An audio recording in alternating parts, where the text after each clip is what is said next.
अस्सलामुअलैकुम dear students, उम्मीद करता हूँ आप सब स्टूडेंट ठीक ठाक होंगे, खैरियत से होंगे। डियर स्टूडेंट्स, आज के लेक्चर में हम BSN 8 सेमेस्टर के सब्जेक्ट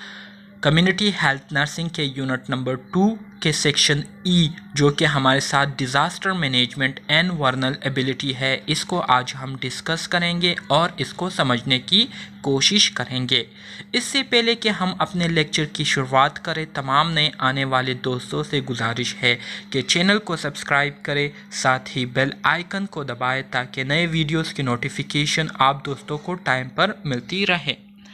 तो डियर स्टूडेंट्स, आज के लेक्चर के ऑब्जेक्टिव्स हमारे साथ मौजूद है, जिसमें हम डिटेल के साथ मंदरजा झेल टॉपिक्स पर बात करेंगे। सबसे पहले हम डिफ़ाइन करेंगे डिज़ास्टर को, कि डिज़ास्टर किसे कहते हैं। इसी तरह से हम डिज़ास्टर के टाइप्स पर रोशनी डालेंगे कि हमारे साथ डिज़ास्टर के कौन कौन से टाइप्स है और उसमें क्या होता है, ठीक है। इसी तरह से हम डिज़ास्टर एक्टिविटी के जो 5 मेन फेजेस है, तो उस 5 मेन फेजेस को जो है डिटेल के साथ डिस्कस करेंगे। इसके अलावा डिज़ास्टर मैनेजमेंट में हम जो 5 मेन कंपोनेंट्स या एलिमेंट कंसीडर करते हैं, तो उस 5 मेन एलिमेंट्स को हम क्या करेंगे, उस पर हम रोशनी डालेंगे, उसको हम अंडरस्टैंड करने की कोशिश करेंगे। डिज़ास्टर मैनेजमेंट के जो बुनियादी उसूल है, प्रिंसिपल है, उस पर रोशनी डालेंगे। इसके अलावा डिज़ास्टर के दौरान नर्सिस का क्या रोल होता है, नर्सिस कैसे अपना रोल जो है परफॉर्म कर सकते हैं डिज़ास्टर के दौरान, तो उस पर रोशनी डालेंगे। और at the end of the lecture